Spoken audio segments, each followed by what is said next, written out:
କିନ୍ତୁ ଅନ୍ଧବିଶ୍ୱାସର ପ୍ରହେଳିକାରେ ଆଖିରୁ ଲୁହ ଝରିଗଲା ବିନ୍ଧ୍ୟର। ମୋର ପୁଅ ଝିଅ ନାହିଁ ବୋଲି ଭରା ଦେବସଭାରେ ଅପମାନ ଦେଲା ମତେ ହିମାଳୟ। ନା, ମୁଁ ଆଜି ଆଉ ଘରକୁ ଯିବି ନାହିଁ, ମୁଁ ଯିବି ଜଙ୍ଗଲକୁ।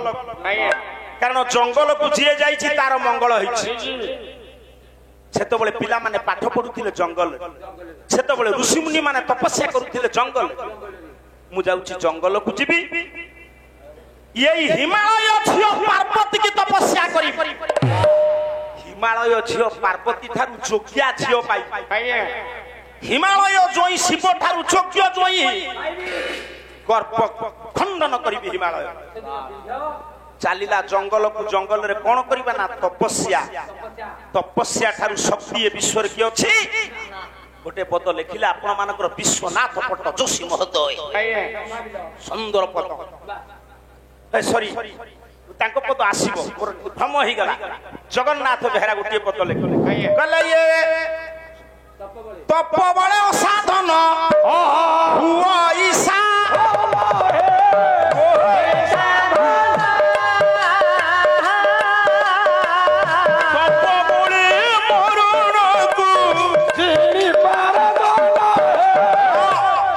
ତପସ୍ୟା ବଳରେ ମଣିଷ ଅସାଧ୍ୟ ସାଧନ କରେ।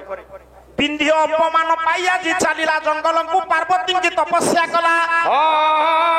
ପାର୍ବତୀଙ୍କୁ ତପସ୍ୟା କରୁଛି। ଚଣ୍ଡୀରୁ ଗୋଟିଏ ଶ୍ଲୋକ ଗାଇବା, କହିଲା ଇଏ ସୃଷ୍ଟି ସ୍ଥିତି ବିନାଶନା ଶକ୍ତି ଭୂତେ ସନାତନୀ ଗୁଣାଶ୍ରୟ ଗୁଣମୟେ ନାରାୟଣୀ ନମସ୍ତୁତେ। କହିଲା ଦୁର୍ଗା ଦୁର୍ଗା ମହାଦୁର୍ଗା ଦୁର୍ଗା ମହିଷାମର୍ଦିନୀ ଇହ ସଂଶୟିନୀ ଦୁର୍ଗା ମହାଦୁର୍ଗା ନମସ୍ତୁତେ।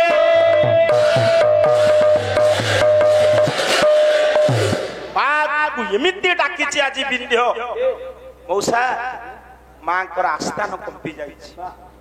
ପର୍ବତ ନନ୍ଦିନୀ ପାର୍ବତୀଙ୍କୁ ଜଙ୍ଗଲରେ ଡାକୁଛି। ବିନ୍ଧ୍ୟ ଅପମାନ ପାଇଛି ମାଙ୍କ ଠାରୁ। ଆଉ ସହି ପାରିଲେନି ପାର୍ବତୀ। ଅନ୍ତରାତ୍ମା ବିଗଳିତ ହେଇଗଲା। ସେଇ କଣ୍ଟକୀର୍ଣ୍ଣ ଜଙ୍ଗଲରେ ବିନ୍ଧ୍ୟ ନିକଟରେ ପହଞ୍ଚି ଗଲେ। ମା ଡାକିଲେ, ବିନ୍ଧ୍ୟ ତୋ କୁଚ୍ଛର ସାଧନା, ବାପା ତୋ ତପସ୍ୟା ମୋ ଆସ୍ଥାନକୁ ଆଜି କମ୍ପେଇ ଦେଇଛି। ମୁଁ ଆଜି ତୋ ଉପରେ ସନ୍ତୁଷ୍ଟ। ତୁ ଯାହା ଚାହିଁବୁ ମୁଁ ତା ଦେବି। କଣ ତୋର ଦରକାର କହ?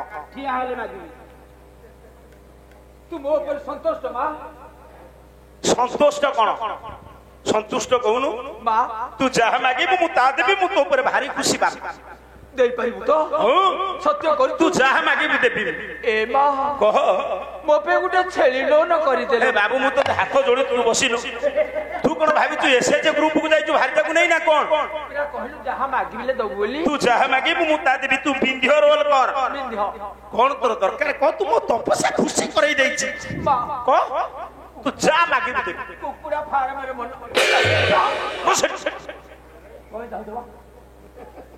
କୁକୁଡ଼ା ଫାର୍ମରେ ମନ କହିଲା ମା ଦବୁ। ମା କୁ ଯାହା ସ୍ଥିର କରିଥିଲା ମାଗିବାକୁ ଟିକେ ବାଉଳା ହେଇଗଲା। କହିଲା ଦୁହି ତୁ ଦୁହି ତୁ ଦୁହି ତୁ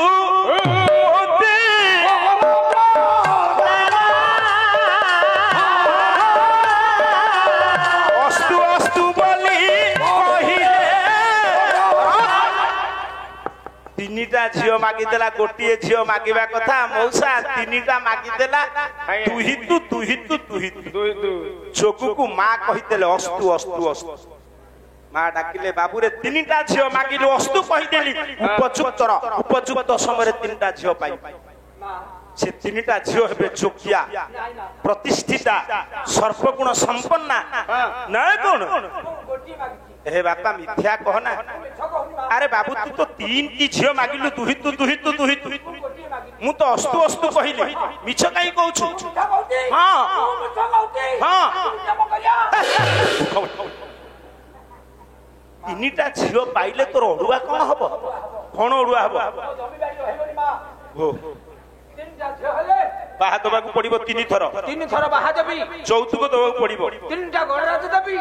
তিনটা পলঙ্ক দেবী তিনটা গাড়ি তিনটা টিভি তিনটা স্পেশাল কুকুর ମୁଁ ଦେଇପାରିବି କାଇଁ ବିରାଡି ଦଉନୁ ନାଇଁ ନା ଯୋଉଥିରେ ଡାଲି ହବ ପ୍ରେସର ଦେଇପାରିବି କୁକୁର କହୁଛି ଡାଲି ହବ ଦେଶିଆ ତ କୁକୁର ମତେ ବୁଝଉଛି କହୁଛି ଡାଲି ହବ ବାବୁ ଗୋଟେ ମୁଁ ସୁବିଧା କରିଦେବି ମୋ କୋଉ ସୁବିଧା ଏତେ ଟଙ୍କା ଖର୍ଚ୍ଚ କରି ତିନିଟା ଯାକ ଝିଅକୁ 3 ଥର ବାହା ଦବୁ ନାଇଁ ତୋର ଗୋଟେ ମଙ୍ଗଳ କରୁଛି ତୋର ଗୋଟେ ସୁବିଧା କରୁଛି ଗୋଟେ ଅଫର ଦେଲେ ମା ସୁବିଧା କରିଦେଲେ ତିନିଟା ଝିଅ ହେଲେ ଚଳିବ ତିନିଟା ଯାକ ଝିଅକୁ 3 ଥର ବାହା ଦବୁ ଗଲା 3 କନ୍ୟା ବିବାହ ହେବେ କୋଟିଏ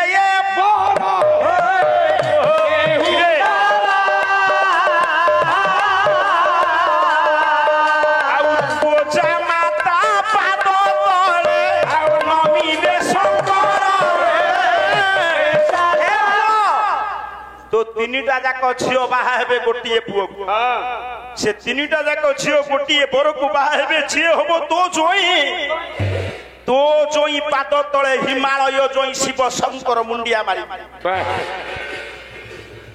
खुशी तो खुशी 3टा जाक झियो बाहा हेबे गोटे पुओ जे होबो तो जोई पाद तळे हिमालय जोई शिव मुंडिया मारी बास कौन चुप चुप चुप माँ तू देला गोटे कथा बापा टिके मजबूत की धर तो नाही मुंडा दरद हो पालिया तू मो पाखे रहिले खादा हो माँ तू देला जी भक्ति नैवेद्य कौन देला कला जननी गो तब अभय चरणे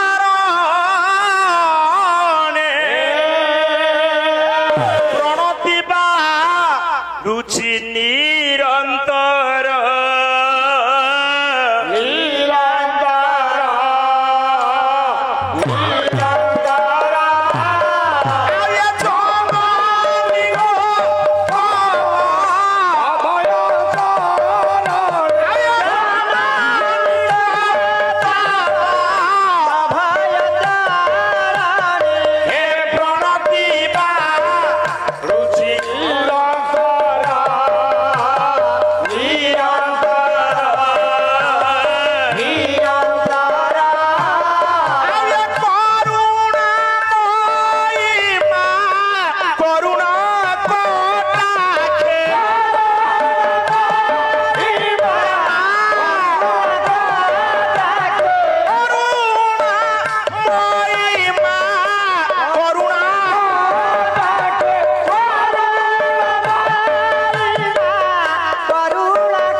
सत्य दयामयी तो दया हब मो जोई पाद तले शिवंक मुंड नइब हिमालय जोई मां को ठारू प्रणिपात मां को जणे विदाय नै गले विद्य सार माने दिन पर दिन गड़ी चली आगु को बहु प्रसंग रहिलानी मते कहिबा पई पड़िबो राधा केमिति धरा पक्ष को आसीबे मां पुओ हेबे कि स्वामी स्त्री हेबे कि भाई भाई चलो मौसा जो दिन पर दिन गड़ी गला दिने विंध्य चिंता कला विचार कला कहीं तो ये दिन जाए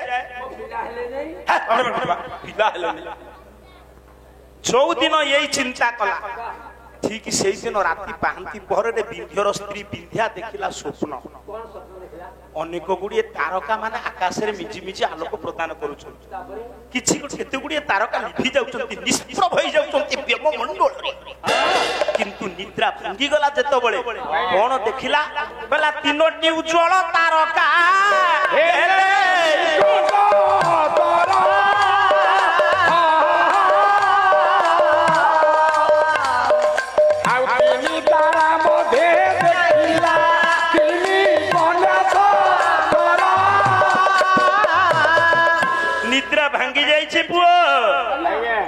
देखिला तीनोटी तारा लिभिलेनी से 3टा जाक तारा आकाश मार्गरु खसिले विंध्या आड़ विंध्या निद्रा भांगी जाईची बसिची विंध्या से जे 3टा जाक तारा जेतो बळे विंध्यार निकटरु निकट तो हेले आज्ञा विंध्या देखिला से 3टा उज्जवल तारा भितरे तीनोटी छियो ଜାଗତିକ ଶକ୍ତି ଦେବକନ୍ୟା ଜ୍ୟୋତି ପ୍ରକଟିତ ହଉଛି यार तो पुओ झियो नाही शुद्ध मातृत्व कांदुची हात बढीबे से तीनटा जाक झियो तारा भितरु डेई पड़ले विद्या कोळ सचेतन रे तुळी तल्प सजिया रे सुआई देछि तीनटा जाक झियो क्वा क्वा क्वा क्वा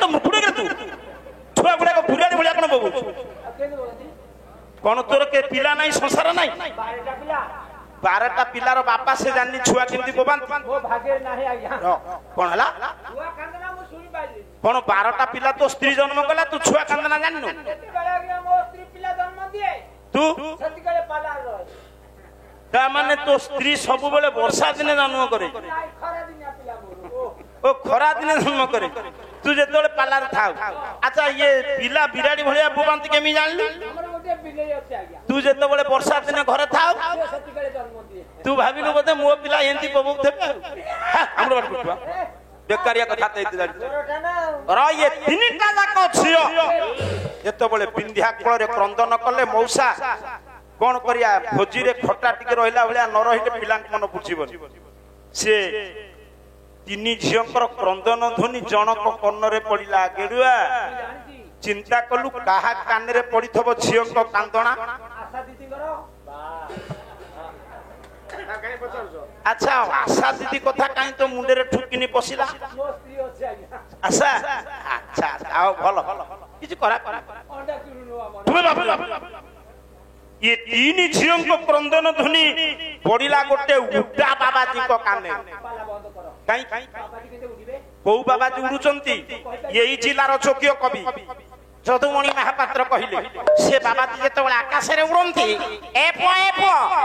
তাঙ্ক তଳେ থিবা লোক যেতବେଳେ দেখন্তি সে বাবাজি কেমতি দেখা যাନ୍ତି সে বাবাজি হেলে বিধিনন্দন দেবর্ষি নারদ নারদ ব্যোম মণ্ডଳରେ উডি উডি গলা বেলে তଳେ থিবা লোক যেতବେଳେ দেখন্তি এ পুଅ কেমি দেখা যাନ୍ତି গোটিয়ে পদ কইলা ইয়ে ଦି ଜଣିଆ ଧରିବ କହିଲା ଇଏ ପହିଛନ୍ତି ମୁନି ତୁ ତ ଧରୁନୁ ଶୋଇପନୁ ତୁ ତ ଧରୁନୁ ପଦ ଶୋଇପନୁ କଣ କହିଥିଲା ମୋ ସ୍ତ୍ରୀ କହିଥିଲା ପଇସା କମେଇ ଦବ ଧର୍ମକୁ ଚାହିଁଛି କହିଲା ଇଏ कर्मे पुओ एटा कहला मो पता भूल हो जाउ मु कोन जानि नै से धरि परिबो कि नै कहू कहला पहि छंती मुनि ये मुकुटा पिंगला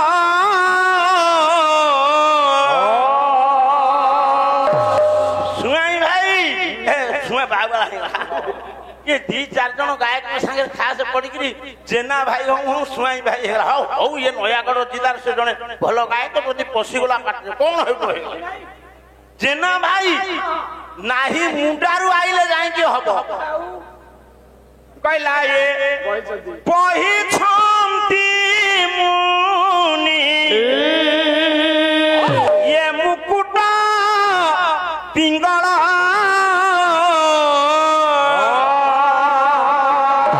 ज्योति जाता भस्मा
ନାଇଁ ନାଇଁ ସେ ନମ୍ର ଶାନ୍ତ ଧୀର ଲୋକ ତାଙ୍କୁ କହିଲା ମାନେ ଭଗବାନ ଅସନ୍ତୁଷ୍ଟ ହେବେ।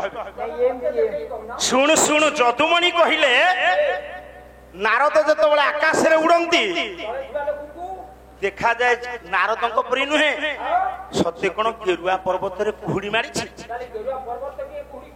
ନାରଦ ଗେରୁଆ ବସ୍ତ୍ର ପିନ୍ଧିଛନ୍ତି ଗେରୁଆ ପର୍ବତ ଦେହରେ ବିଭୂତି ଗେରୁଆ ପର୍ବତରେ କୁହୁଡି ମାରିଲା।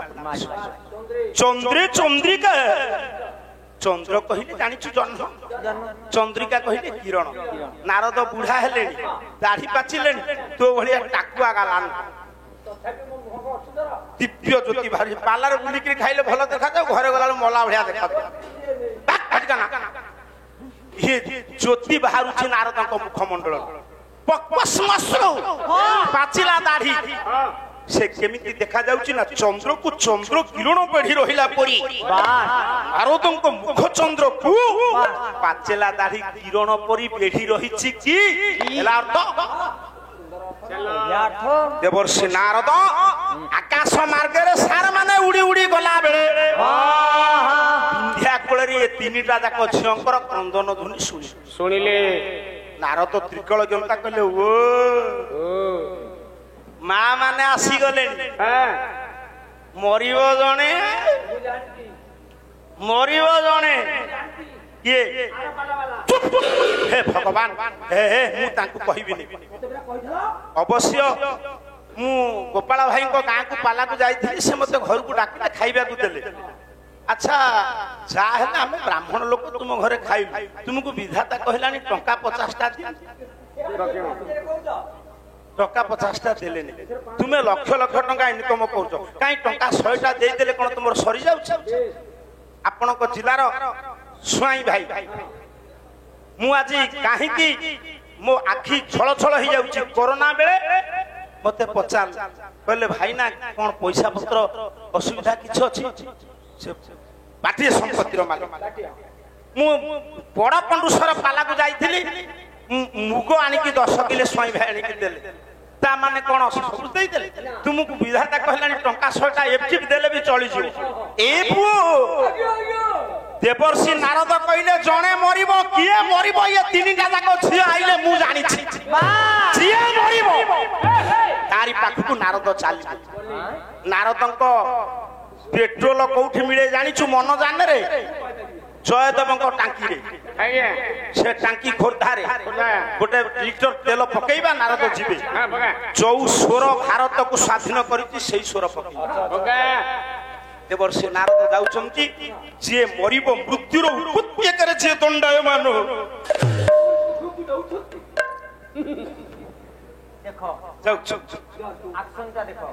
ମୁଁ ମତେ ଏତେ ଦେଖାନା ମୁଁ ବହୁ ଦେଖିଛି ଯାହା ସ୍ତ୍ରୀ ଯାହା ପିଲା ଯାହାକୁ ବାଡଉଛନ୍ତି ଏଠି ମାଖୁନାଟରେ ଯେମିତି ଯାଉଛି।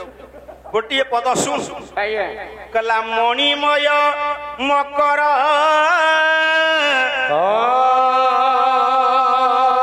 ତୁ ଯେମିତି ମୁହଁକୁ କରୁଛୁ ସଚି ଯେମିତି ହାରମୋନିୟମ ମାଷ୍ଟର ଇଏ ମଣିମୟ ମକର ମହର କୁଣ୍ଡଳ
ମନ ମଣିମୟ ମକର ମନୋହର ମୃତ୍ୟୁର ଉପତ୍ୟକାରେ ଯିଏ ଦଣ୍ଡାୟମାନ ମଣିମୟ ମକର ମନୋହର କୁଣ୍ଡଳ ଦେବର୍ଷି ନାରଦ ମୃତ୍ୟୁର ଉପତ୍ୟକାରେ ଯିଏ ଦଣ୍ଡାୟମାନ ସବୁବେଳେ ସ୍ତ୍ରୀ ସତ୍ପରାମର୍ଶ ଦିଏ ଆମେ ତା ପରାମର୍ଶ ଗ୍ରହଣ କଲେ ବୋଲି କରେନି ବୋଲି ଆମ ମନରେ ଆଶଙ୍କା ଥାଏ ଭୟ ସୃଷ୍ଟି ତେଣୁ ଜଗନ୍ନାଥ ମହାପ୍ରଭୁ କଣ ଉତ୍ତର ଦେବେ ଲକ୍ଷ୍ମୀ ମନରେ ସନ୍ଦେହ ସୃଷ୍ଟି ଆସେ କହିଲା କାହିଁକି ମୋ ମନକୁ ଏ କଥାଟା ପାଉନି ବାସ୍ତବିକ ମୋ ସ୍ୱାମୀ ଯାଇଥିଲେ କୁଆଡେ ସନ୍ଦେହ ତା ନାରୀ ହୃଦୟରେ ଉଜ୍ଜୀବିତ ହୋଇ ରହିବା ଏହା ଆଜ୍ଞା ସ୍ୱାଭାବିକ এটা আমার শাস্ত্র বি প্রমাণ দিয়েছে পদে ছন্দ গাউছি শুন ইয়ে নিরক্ষীর ভেদ হংস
ठीक 12टा 5-10-15 भीतर रहा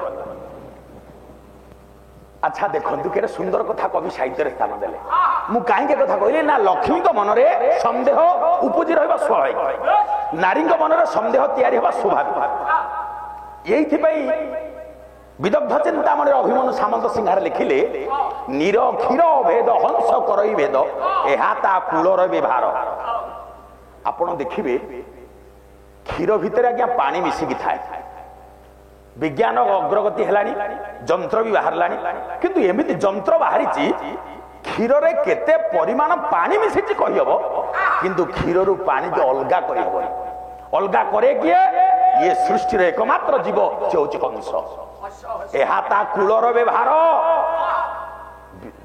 नियतिर स्रष्टा तांकु सेमती तैयारी करिसं खाली सेतिक न अंडरु जन्मे केकी सिखाई थाई केकी केकी मयूरी मयूरी तले के अंडा दिए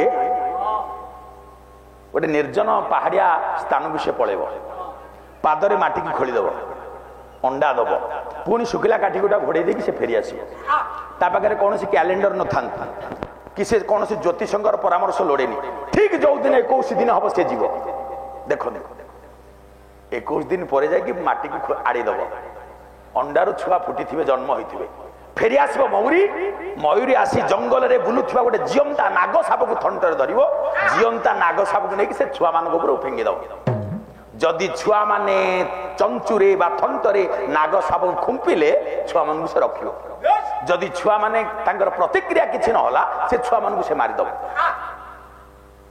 देखु जन्म हो मयूर छुआ नाग को खुंपे ता कूलर व्यवहार यह सृष्टिर नियम रे सहचरी पीरती आदि लीला करी युवती रीति से संसार रे युवती मन रे जो माने ନିଜର ସ୍ୱାମୀ ସାଙ୍ଗରେ ପ୍ରୀତି ଅର୍ଜନ କରି ସାରନ୍ତି। ଯଦି ସ୍ୱାମୀ କୁଆଡେ ପଳେଇଲା ବା ସ୍ୱାମୀ କୌଣସି କାରଣତଃ କିଛି ତାଙ୍କ ମନ ହୁଏତ ଭିନ୍ନ ଜାଗାକୁ ଯାଇଛି, ତାଙ୍କ ମନରେ ସନ୍ଦେହ ତିଆରି ହେବା ସ୍ୱାଭାବିକ। ଆଚ୍ଛା ସନ୍ଥ ମଣ୍ଡଳୀ ଠିକ ଅଛି, ଜଗନ୍ନାଥ ମହାପ୍ରଭୁ ମନ୍ଦିର ଭିତରକୁ ଗଲେ, ୟା ଭିତରେ କିଛି ଦିନ ବିତିଗଲା। ঠিক কিছু দিন পরে মন জানে বসি দেবর্ষি নারদ হরিচন্ডী সাহিপুরে জগবন্ধু মহাপাত্রଙ୍କୁ ଦେଖିବା দর্শন অভিলাষে। কিছু দিন পরে দেবর্ষি নারদ জগবন্ধু মহাপাত্র ঘরକୁ পৌঁছিলে। জগবন্ধু সেজରୁ উঠি পাରୁନାହାନ୍ତି, তথাপি নারদଙ୍କର অপূর্ব বীণা ঝঙ্কার শব্দ শুনি শক্তি সঞ্চারিত হলা। ওহো অহোভাগ্য আজ মোহর ভাগ্য দেখ দেখিলে মনে মুখ। কଣ ଏମିତି ଅଗତ୍ୟା ପଳେଇ ଆସିଲେ। କିଛି ସମୟ ବାର୍ତ୍ତାଳାପ ହବା ଭିତରେ ଏତିକି ସମୟରେ ଝିଅ ରାଧା ଆସି ଦେବର୍ଷିଙ୍କ ପାଦ ତଳେ ଦଣ୍ଡବତଟିଏ ହେଲା।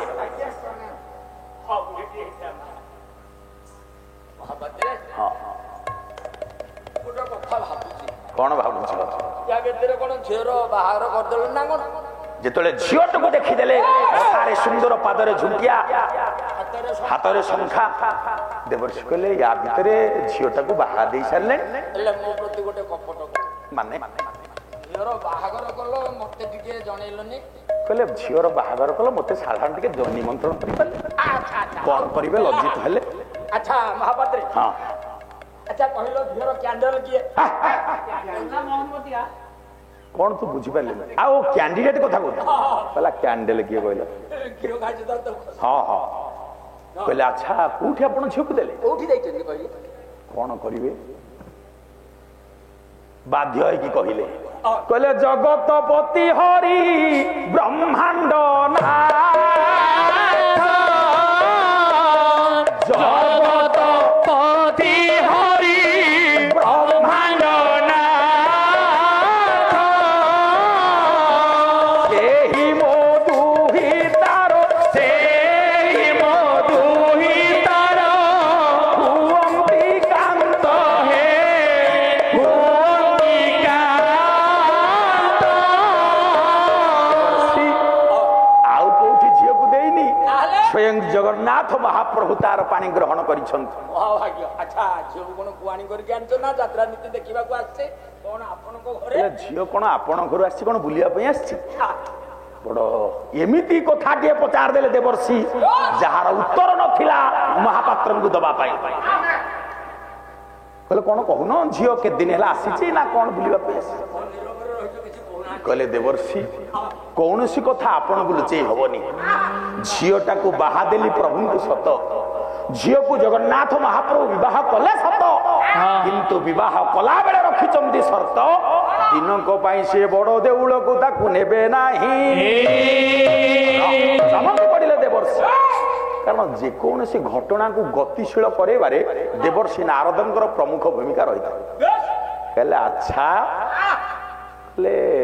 ଜଗବନ୍ଧୁ ମହାପାତ୍ର, ଏମିତି କୌଣସି ବାପା ଅଛି ଝିଅ ବାହା ଦେଇକି ସବୁଦିନ ପାଇଁ ଝିଅକୁ ବାପ ଘରେ ରଖିବ? ଅଥୋ ହି କନ୍ୟା ପରକୀୟ ଏବଂ ତା ମଧ୍ୟ ସମ୍ପର୍ଶ୍ୟ ପରିଗୃହୀତ। ଆରେ ଝିଅ ଜନ୍ମ ପର ଘରୁ ତମେ ତ ତାକୁ ବାହା ଦେଲ, ବାପ ଘରେ ରଖିଲେ ସେ ଦୂଷିତା ହୁଏ ନା? କଣ କରିପାରିବି ନା ଗୋଟେ କଥା କର, ମୋ ସାଙ୍ଗରେ ଝିଅକୁ ଛାଡ, ମୁଁ ନେଇ ତାକୁ ବଡ ଦେଉଳରେ ଛାଡି ଦେଇ ଆସିବି। ରାଇ ଦେବର୍ଷି କହିଲେ କି କଥା, ଜଗତର ପ୍ରଭୁ ବୋଲି କଣ ଯା ଇଚ୍ଛା ତା କରିଦେବେ? ଆରେ ଯୁଗେ ଯୁଗେ ସବୁ କଥା ତାଙ୍କର। ପରମ ସ୍ୱତନ୍ତ୍ର ଶିର ପର ପରମ ସ୍ୱତନ୍ତ୍ର ଶିର ପର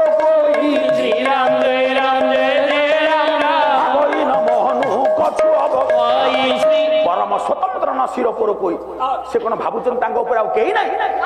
ସେ ଯା ଇଚ୍ଛା ତା କରିବେ। ଆପଣ ମୋ ସାଙ୍ଗରେ ଝିଅକୁ ଛାଡ। ପଠେଇଲେ। କହିଲେ ମା ଆଉ କଣ କରିବେ? କହିଲେ ଯଦି ଦେବର୍ଷି ନାରଦ ଚାହିଁବେ ସମସ୍ୟାର ସମାଧାନ ହେଇଯିବ। ହଉ ଠିକ ଅଛି। ରାଇ ଆନନ୍ଦରେ ବାହାରିଛି ଦେବର୍ଷିଙ୍କ ସାଙ୍ଗରେ। ଆଚ୍ଛା ସନ୍ଥ ମଣ୍ଡଳୀ ଦେବର୍ଷି ନାରଦ ରାଇକୁ ନେଇ ଗଲା ବେଳେ ସିଂହ ଦରଜା ପାଖରେ ପହଞ୍ଚି ଗଲେ। କହିଲେ ମା ଏଇ ହଉଛି ତୁ ତ ଜାଣିଛୁ ପଣ୍ଡା ଘରଙ୍କ ଝିଅ, ମୁଁ ପ୍ରଥମରେ ଯିବାଟା ଆଦୌ ସମୀଚୀନ ହବନି, ତୁ ମନ୍ଦିର ଭିତରକୁ ଯା, ଅଧିକାର ସାବ୍ୟସ୍ତ କରିବୁ, ସ୍ତ୍ରୀର ଯୋଉ କର୍ତ୍ତବ୍ୟ ତୋତେ କରିବାକୁ ହବ, ଯଦି ଆବଶ୍ୟକ ହବ ମୁଁ ପୁଣି ଥରେ ମନ୍ଦିର ଭିତରକୁ ଆସିବେ ତ? ନିଶ୍ଚୟ ମା। ରାଇ ବଡ ଦେଉଳ ଭିତରେ ବୁଲିଲେ ରାତ୍ରି ଯାପନ କଲେ। ଯେମିତି ରାତି ପାହିବାର ଅବ୍ୟବହିତ ପୂର୍ବରୁ ରୋଷ ଘରେ ଯାଇ ବାସନ ମାଜୁଛନ୍ତି ରାଧା। ତେଣୁ ରାଧା ବାସନ ମାଜୁଛନ୍ତି, ଦେବର୍ଷି ନାରଦ କହିଛନ୍ତି ଆଗ ସେବା କରିବୁ, ଘରକ ସ୍ତ୍ରୀ ହିସାବରେ କିଛି କାମ କରିବୁ। ବାସନ ମାଜିଲା ବେଳେ ବାସନ ଖଡ ଖଡ ଧଡ ଧଡ ହଉଛି, ଲକ୍ଷ୍ମୀଙ୍କର ନିଦ ଭାଙ୍ଗିଗଲା। ପୁତି ପଶିଗଲା ନା, ଦୌଡ଼ି ଆସିଲେ ରହ ସେ ଦେଖିଲେ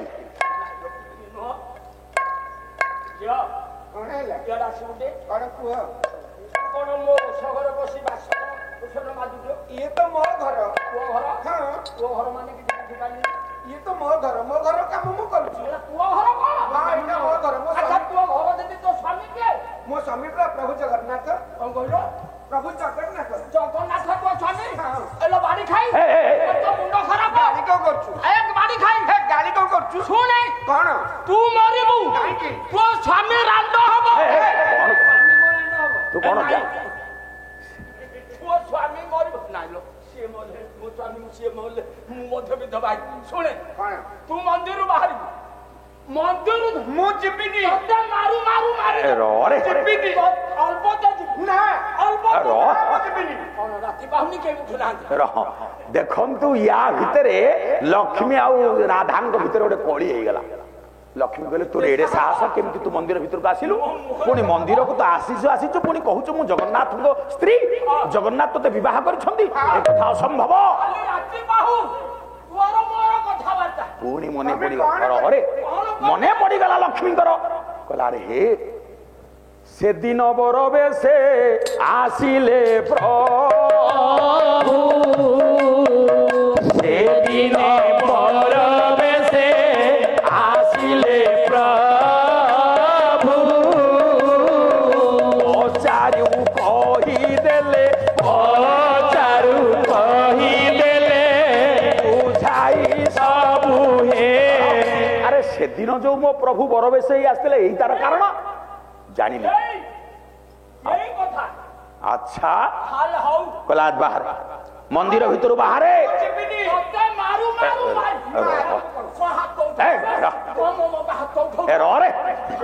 ଯେତେବେଳେ ଦୁଇଙ୍କ ଭିତରେ କଳି ହେଲା, ଇଏ ବଡ ଠାକୁରଟି ବଳରାମଙ୍କର ନିଦ ଏବେ ଭାଙ୍ଗିଗଲା। ମନ୍ଦିର ପ୍ରତି ସୁଗହଳି କାହିଁକି ଶୁଭୁଅଛି ଏବେ? ବଡ ଠାକୁର ବଳଭଦ୍ର ମହାପ୍ରଭୁଙ୍କର ନିଦ ଭାଙ୍ଗିଗଲା। କହିଲା ରେ ମନ୍ଦିରରେ ଏତେ ସକାଳ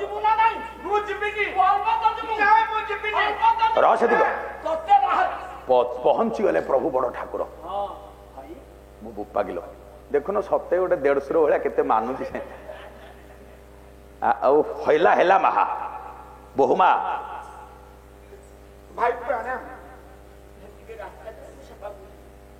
ସତେ ପଣତ କାନି ବାଜିଯିବ।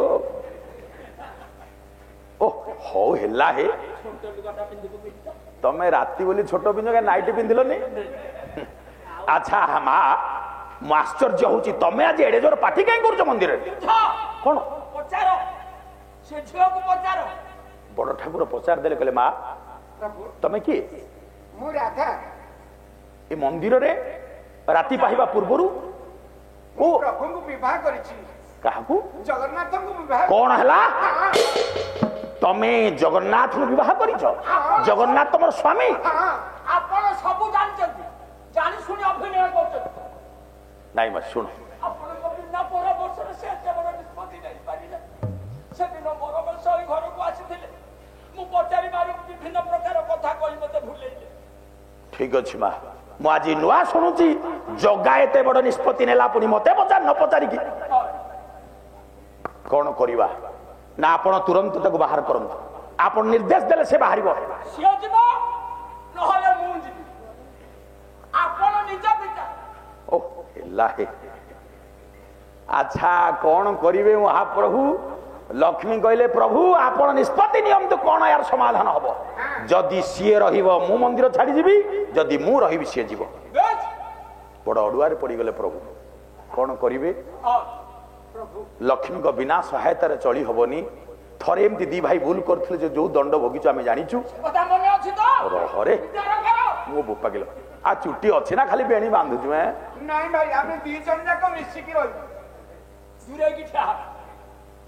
ମିଶିକି ରହିବ ତ କହୁଛି। ଆଚ୍ଛା ସନ୍ଥ ମଣ୍ଡଳୀ ଯେତେବେଳେ କଣ କରିବେ କହିଲେ ଠିକ ଅଛି ଏହାର କେତେ ଦୂର ସତ୍ୟାସତ୍ୟ ଘଟଣା ମୁଁ ଟିକେ ଜଗନ୍ନାଥକୁ ଡାକି ଦଉଛି। ଡାକିଲେ କହିଲେ ଜଗା। ଜଗନ୍ନାଥ ମହାପ୍ରଭୁ ଆସିକି ପହଞ୍ଚି ଗଲେ।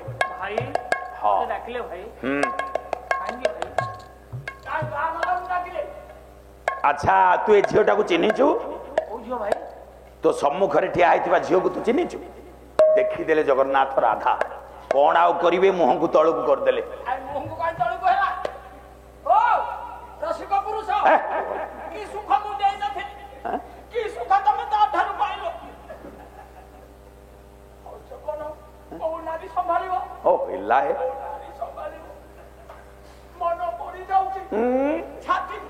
ରହୁନ କାହିଁ ବେଶୀ ହଉଛି ମ? କଣ କରିବେ? ଜଗନ୍ନାଥ ମହାପ୍ରଭୁ ଦେଲେ ମୁହଁକୁ ପୋତି ଦେଲେ, ଜାଣିଦେଲେ ବଳଭଦ୍ର ମହାପ୍ରଭୁ ଭୁଲ ତ କରିଛି। ଲକ୍ଷ୍ମୀ କହିଲେ ସମସ୍ତେ ନୀରବରେ କାହିଁକି ଠିଆ ହେଇଗଲା? ଆପଣ ନିଷ୍ପତ୍ତି ଦିଅନ୍ତୁ, ତାକୁ ଅଲବତ ବାହାର କରନ୍ତୁ। ସିଏ ଗଲେ ମୁଁ ରହିବି, ନହେଲେ ମୁଁ ଯିବି। କଣ କରିବେ? ତୁ ଏତେ ବଡ ନିଷ୍ପତ୍ତି ନେଇଗଲୁ ଅଥଚ ମତେ ପଚାରି ପାରିଲୁ ନା? ଓହୋ ଜଗନ୍ନାଥ କହିଲେ ମୁଁ ଏକ ପରିସ୍ଥିତିରେ ପଡିଯାଇଛି। ଆଚ୍ଛା ଯିଏ ବିଶ୍ୱ ବ୍ରହ୍ମାଣ୍ଡକୁ ଚହଲେଇଲା ବାଲା, ଯାହାର ଇଙ୍ଗିତ ନହେଲେ ଗଛରୁ ପତ୍ରଟିଏ ଖସେ ନା, ସିଏ ଯଦି କହିବ ମୁଁ ପରିସ୍ଥିତିରେ ପଡିଛି, ସଂସାର କଣ କହିବ? କଣ କହିଲେ? ଇଏ ତ୍ରିଗୁଣ ରଜୁ କରେ ଧରି, ଇଏ ମୃଗୀ ନ ଚାଏ ନର ହରି। ଯିଏ ବିଶ୍ୱ ବ୍ରହ୍ମାଣ୍ଡକୁ ନଚେଇଲା ବାଲା, ଯିଏ ବିଶ୍ୱ ବ୍ରହ୍ମାଣ୍ଡକୁ ପରିସ୍ଥିତିରେ ପକେଇଲା ବାଲା, ସେ ଯଦି କହିବ ମୁଁ ପରିସ୍ଥିତିରେ ପଡି ଯାଇଛି, କଣ କରିବେ? ନିଷ୍ପତ୍ତି ନେଇ ପାରୁନାହାନ୍ତି। ଠିକ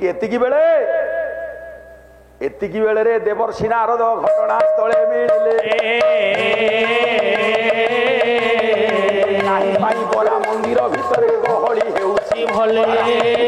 ବେଳେ ଦେବର୍ଷି ନାରଦ ଆସିକି ପହଞ୍ଚିଗଲେ କହିଲେ ବଡ ଠାକୁର ପ୍ରଭୁ ଜଗନ୍ନାଥ ମହାପ୍ରଭୁ କି କଥା? ବଡ ଦାଣ୍ଡରେ ଲୋକ କୁହାକୁହି ହଉଛନ୍ତି ବଡ ଘର ବଡ ଗୁମର କଥା। ଆଏ ତମ ଘରର କଳି ବଡ ଦାଣ୍ଡକୁ ଶୁଭୁଛି?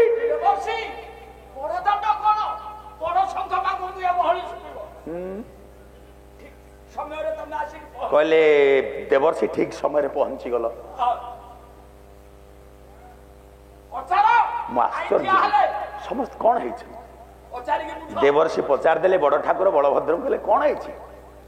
ନା ଦେବର୍ଷି ନାରଦ ଇଏ ଜଗା ମତେ ନ ପଚାରି ରାଧା ନାମ୍ନୀ ଏକ ଝିଅକୁ ବିବାହ କରିଛି, ଯାହାକୁ ବହୁ ମା ସହି ପାରୁନାହାନ୍ତି। ହେଲା ଲକ୍ଷ୍ମୀକି ଅନେଇ ଦେଲେ। ଦେବର୍ଷି କହିଲେ ମା ତମେ ଏତେ ରାଗି ଯାଇଛ କାହିଁକି? ରହରେ ପ୍ରଭୁ ଜୀବନରେ ଯଦି ଆଜିଠୁ କିଛି ଭୁଲ ହେଇଯାଏ, हे विश्वपिता क्षमा करदव, क्षमा करदव, क्षमा क्षमा क्षमा जाहर हृदय रहे। विष्णु शांति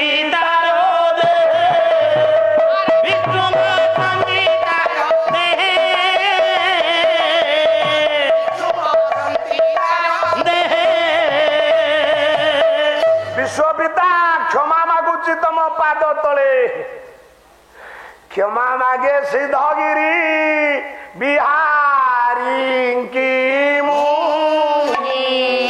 क्षमा मागे सिद्धगिरी बिहारी की मुनि।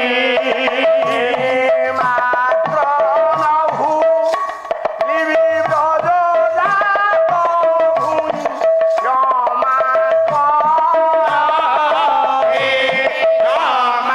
कर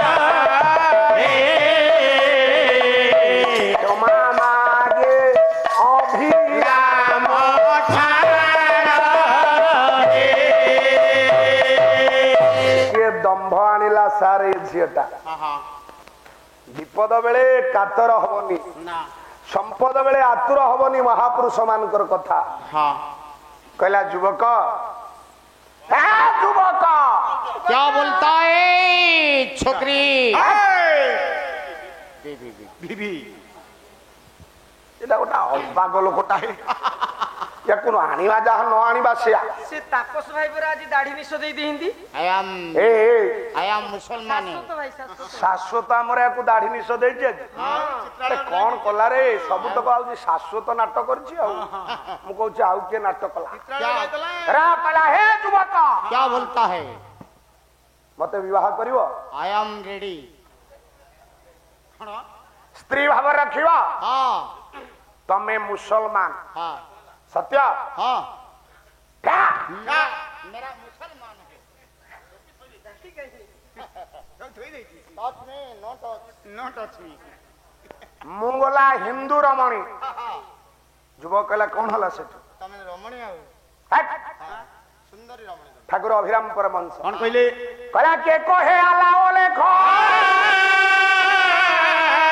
ଏବେ କେ କହେ ଈଶ୍ୱର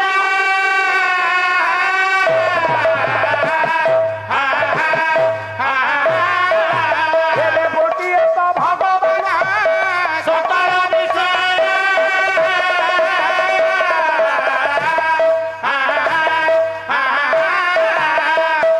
କହିଲା ରମଣୀ କିଏ ଆଲ୍ଲାହ କହୁଛି କି ଅଲେ କହୁଛି କି ଈଶ୍ୱର କହୁଛି କି ଭଗବାନ କହୁଛୁ ଭଗବାନ ଏକ ଏକ ବ୍ରହ୍ମ ଦ୍ୱିତୀୟ ନାସ୍ତି କହିଲା ହିନ୍ଦୁ ମୁସଲମାନ ଖ୍ରୀଷ୍ଟ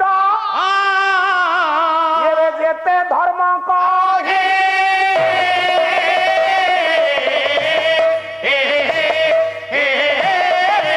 ଏବେ ନ ବୁଝିବା ପଣେ ଭିନ୍ନ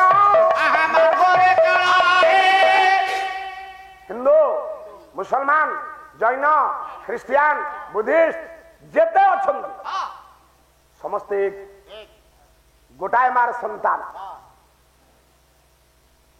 ଯେତେବେଳେ ବୁଝିଯିବେ ଇଏ ବିଶ୍ୱବାସୀ ଜନ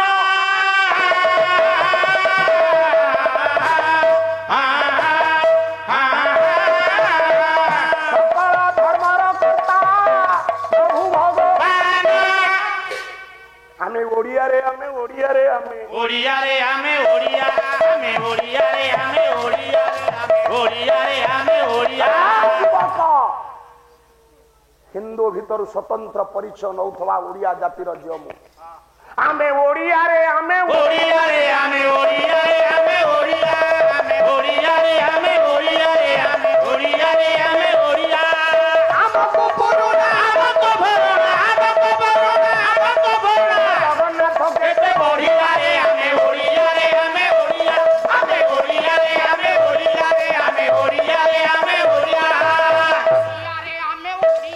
ଆମେ ଓଡ଼ିଆରେ ଆମେ ଓଡ଼ିଆ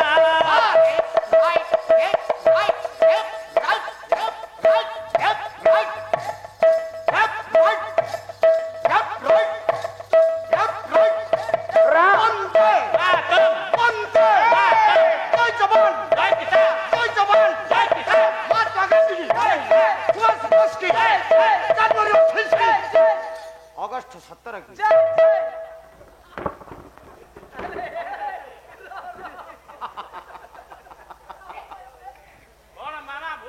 विशेष घोषणा बायकंकर वाद्य परिवेशन रे मुग्ध होई भागीरथी राउत 50 टंका प्रदान करिसंती भगवान जगन्नाथ तंकर कल्याण करंतु तंक सपरिवार मंगल हऊ सर्वे बोलंतु आनंदे कुमार ହେଲା ଯୁବକ ମୁଁ ହଉଛି ଗୋଟେ ହିନ୍ଦୁ ରମଣୀ ଯେ ମୁଁ ଓଡିଆ ଜାତିର ଓଡିଶାର ମୋ ଘର କୋଉଠି ଜାଣିଛ ଶୁଣିବ ମୋ ଘର ନାଁ ଶୁଣ ମୋ ରାଜ୍ୟ ନାଁ ଶୁଣ ମୋ ଦେଶ ନାଁ ଶୁଣ କବି ସମ୍ରାଟ ଭଞ୍ଜ ସୁନା ଭାଇନା କହିଛି ଗୋଟା ନିରସିଆ ଲୋକଟା ତମେ ଆଜି ରସ ପାଠ ଶୁଣ କବି ଦେ ଭାରତ ଖଣ୍ଡେ ପୁଣ୍ୟ ଧାମ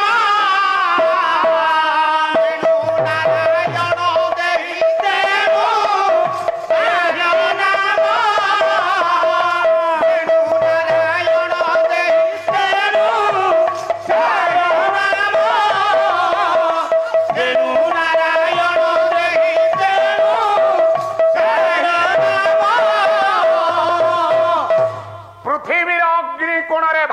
ବର୍ଷ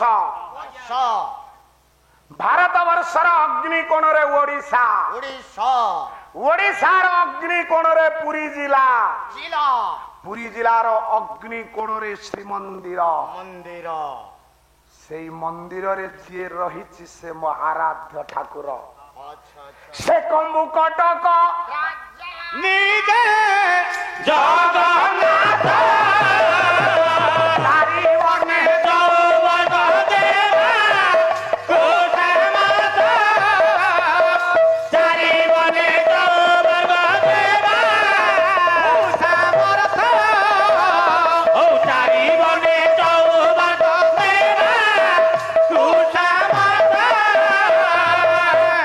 ସେ କମ୍ବୁ କଟକ ଶଙ୍ଖ କ୍ଷେତ୍ର ରାଜା ରାଜାଧିରାଜ ପୁରୁଷୋତ୍ତମ ଦେବାଧିରାଜ ପୁରୁଷୋତ୍ତମ ଭଗବାନ ଜଗନ୍ନାଥ ହେ ଯୁବକ ସେ ମୋର ଆରାଧ୍ୟ ଠାକୁର ମତେ ବିବାହ କରିବ ଡେରି ହେଇଯାଉଛି ମତେ ବିବାହ କରିବିନି ଆଉ କଣ ସତ୍ୟ କରୁଛ कसम खाई अल्लाह करो कुह तुम विवाह करियो वो अल्लाह को कसम खाई बोलता है मेरा तुमको शादी करेगा मेरा बीबी बोल मुझा कोई भी मानिबा को तमे बाध्य हवा ठीक है अंगे घर इजारो ओनंग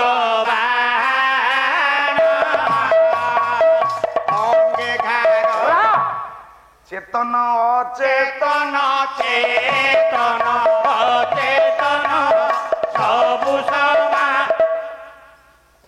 युवक राजी राजी है कंदर्प पीड़ा दउची किए बत्ती जी ये वर्ती हो रा कला राजी कला मोर चारिटा ठाकुर तमर चारटा ठाकुर आज पाला केते दिन 4 दिन है चारिटा ठाकुर मोर तमर चारटा ठाकुर जगन्नाथ बलभद्र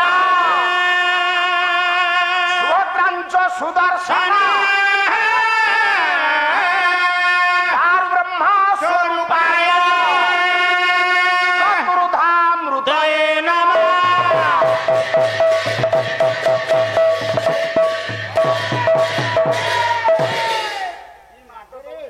चारि ठाकुर जगन्नाथ बलभद्र सुभद्रा सुदर्शन किंतु कहा नार जे पताका उड़ेनी सान भाई राजा घेन बड़ भाई नामे यही ठारे के पताका बांधेनी जा एठी बड़ भाई की केई पचारनी भौणी की केई पचारनी बड़ भाई थाउ थाउ जो क्षेत्र रे सान भाई राजा सेटा होची मो क्षेत्र मो ठाकुर को जिया थरे डाकिला केई रति पला चारिटा जिनिष ठाकुर मोर दियंती एबे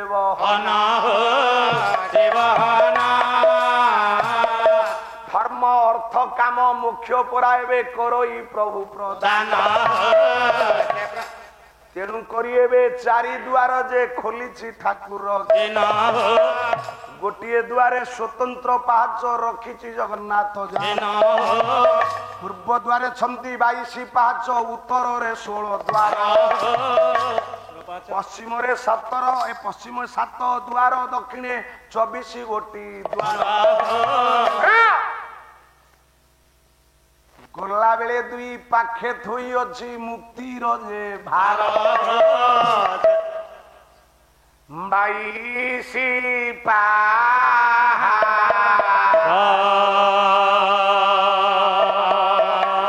पाली सुखे कैवल्य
ପାହାଚରେ ତୃତୀୟ ପାହାଚରେ କାଶୀ ବିଶ୍ୱନାଥ ମନ୍ଦିର ଚତୁର୍ଥ ପାହାଚରେ ଶିଳା ରହିଅଛି ଯମ ଶିଳା ଟିବ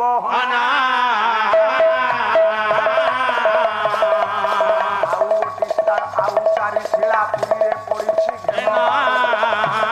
ଆଉ ଚାରିଟା ଶିଳା ପଡିଛି ଯମ ଶିଳା ଗଲା ବେଳେ ଚକଟିବ ଆସିଲା ବେଳେ ଚକଟିବନି ନା କି କହିବା ଭାଇ ସେହି କ୍ଷେତ୍ର ରମହିମା ଯମନ ଲଙ୍ଘଇ ଜହି ମୁକ ତୀର ସୀମା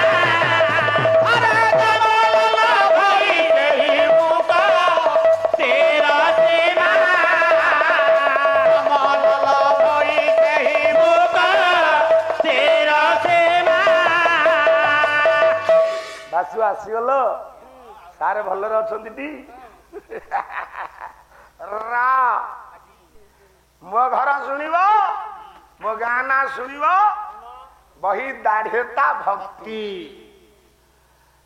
ଗ୍ରାମ ମାନଙ୍କ ମଧ୍ୟ ଉତ୍ତମ ପୁରୀ ଜିଲ୍ଲାରେ ମୋ ଗାଁ ଦାଣ୍ଡ ମୁକୁନ୍ଦ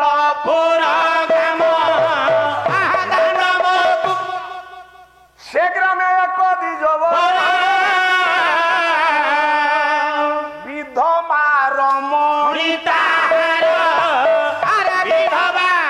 ମୁଁ ଗୋଟା ବିଧବା ବ୍ରାହ୍ମଣୀ ଆଉ ମନେ ରଖ ଯଦି ମତେ ବିବାହ କରିବ ରାଜି ରାଜି ରାଜି ଏହି ଘରେ ପରା 12 ମାସରେ 13 ପରବ ହୋଇବ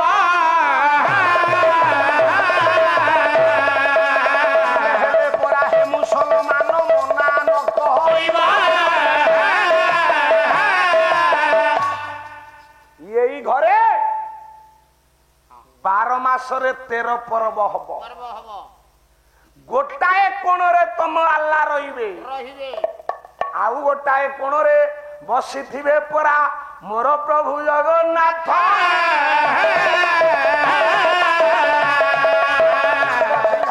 ଦର୍ଶନ ଦିଅନ୍ତି ମୁକତ ହେବେ ମୁଳୁ ମାଇଲେ ଯିବ ଆଉ ରଖିବି ଯେ ସୋନା ଦାସ ଖାଇବି ସବୁତକ ଆଜି ଶେଷ ଡାଲମା ହାଣ୍ଡି ଆଜି ବାଡେଇ ଦେଇକି ଯିବି ଆଉ ରସ ଥବ ନା ବୋହିବ ନା ମୋ କଉଡି ଖୁଣି ଯାଇ ପଠେଇବ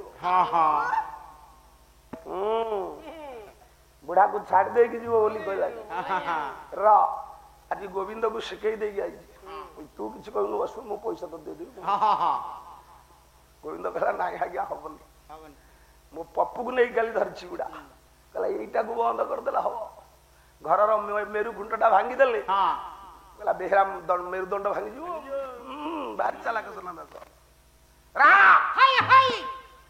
12 ମାସରେ 13 ପରବ ଏଇଠି ହବ କଣ ଶ୍ରୀନୀଳ ଗିରି କନ୍ଦରେ ବିଜେ ହରି ଦ୍ୱାଦଶ ଯାତ୍ରା ବି ନଦେ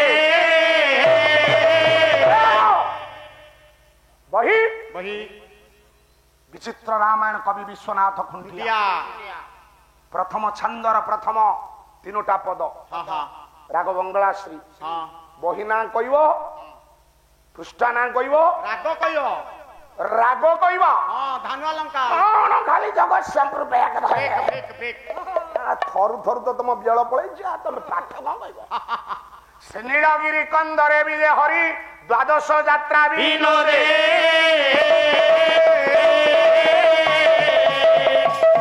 ଆଉ ସ୍ନାନ ଶ୍ରୀ ଗୁଣ୍ଡିଚା ଅୟନ ଶୟନ ପାରୁଷ ଆୟୁଧମୁଦେ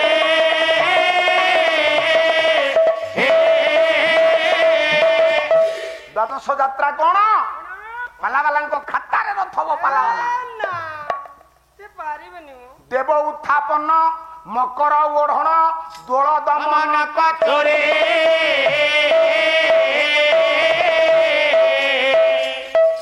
ଚନ୍ଦନ ଚମ୍ପକ ଉତ୍ସବ ସହିତ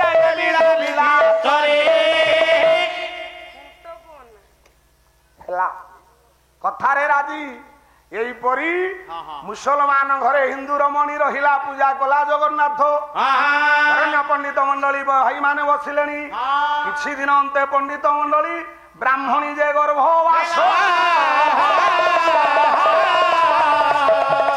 তাহার পরু জন্ম হেব দিয়ে করিব মুক্ত প্রকাশ কিছু দিন পরে ব্রাহ্মণী গর্ভবাস হেলা মুসলমানর ঔরস হিন্দু রমণী গর্ভরে বাবু যথাকালে পুଅ ଏକ হইলা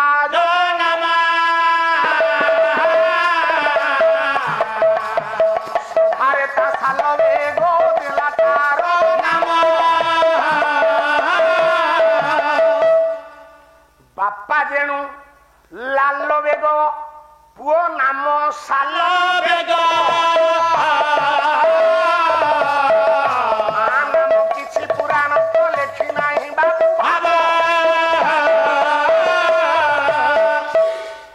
জাহাঙ্গীর কুলি খান থালা বাংলাদেশ রে ইয়ে বাংলাদেশ লোক এবে তড়া হেলে আম ঠাকুরଙ୍କୁ ପୋଡିଦେଲେ ଆମ ମନ୍ଦିର ତୁମକୁ ପାଆନ୍ତୁ ଯଦି ତମ ଗଣ୍ଡିରୁ ମୁଣ୍ଡ ଆମେ ଅଲଗା କରିଦିଅନ୍ତୁ ପାଇଲେ କଣ କରିବ ପାଇବନି ନା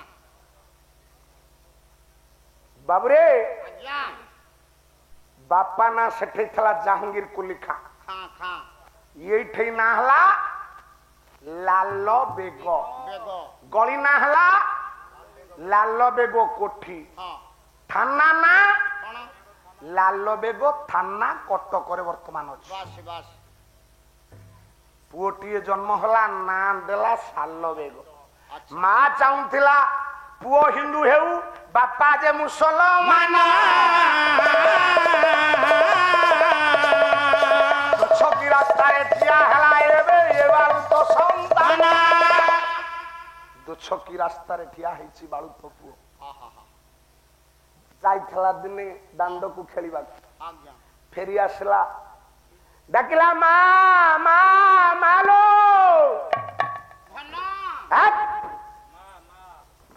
ମା ମା ଶୁଣୁନି ମା ଜୀବନ ରାସ୍ତାରେ ପାରି ହେଲା ବେଳେ ନୟାଗଡ଼ ଜିଲ୍ଲାର ଜଣେ ଉଜ୍ଜଳ ପ୍ରତିଭା କୀର୍ତ୍ତନ ଗଣେଶ ଭାଗବତ ପ୍ରଧାନ ପ୍ରାୟ ଭବସାଗର ପାରି ହବା ପାଇଁ ଦୁଇ ପଟେ ଛନ୍ତି ଦୁଇ ନା ଦୁଇ ପଟେ ଛନ୍ତି ଦୁଇ ନା ଦୁଇ ପଟେ ଛନ୍ତି ଦୁଇ ନା ଜଣେ ତ ଭାରିଦା ଜଣେ ତ ପୁରୁଣା ଆଉ ଜଣେ ନୂଆ ଜଣେ ତ ପୁରୁଣା ଆଉ ଜଣେ ନୂଆ ଜଣେ ତ ପୁରୁଣା ଆଉ ଜଣେ ନୂଆ ଜଣେ ତ ପୁରୁଣା ଆଉ ଜଣେ ନୂଆ ଜଣେ ଭାରିଦା ତୁ ଜଣେ ମା ଜଣେ ଭାରିଯାକୁ ଜଣେ ମା ଜଣେ ଭାରି ପେଟେ ଖାଇଥିଲେ ମୋଟେ ଖାଇ ନାହିଁ ମା କହୁଥିବ କାକା ମା କହୁଥିବ କାକା କହୁଥିବ କାକା ମା କହୁଥିବ କାକା ଭାରିଦାକୁ ଥରେ ଖାଇବା ମାଗିଲେ ଭାରିଯାକୁ ଥରେ ଖାଇବା ମାଗିଲେ କେତେ ଖାଉଛ ସଜା ଯା କେତେ ଖାଉଛ ଯା ଯା ଆରେ କେତେ ଖାଉଛ ମା ମା ମା କଣ ହେଲା ଧନ ମା ଜମା ଶୁଣୁନି ନୀଳାଚଳ ନିବାସ ମା ଜମା ଶୁଣୁନି ପୂଜା କରୁଛି ଆଉ ଶୁଣିବ କେମିତି ଗୋଟା କୋଣରେ ବସିଛି ଦୌଡ଼ି ଦୌଡ଼ି ଗଲା ଦେଖିଲା ମା ଗୋଟା କୋଣରେ ବସି ଗୋଟେ କପଡା ଦ୍ୱାରକୁ ଆଉ ଖୋଲି ଦେଇ ଦେଇଛି ଧୂପ ଦୀପ ଚନ୍ଦନ ତୁଳସୀ ମା କାହାକୁ ପୂଜା କରୁଛି ହାତ ପାଦ ନାହିଁ ପରା କିଏ ଯାହାକୁ ମୋ ମା ପୂଜା କରୁଛି ସେ କିଏ ହାତ ପାଦ ନାହିଁ ପରା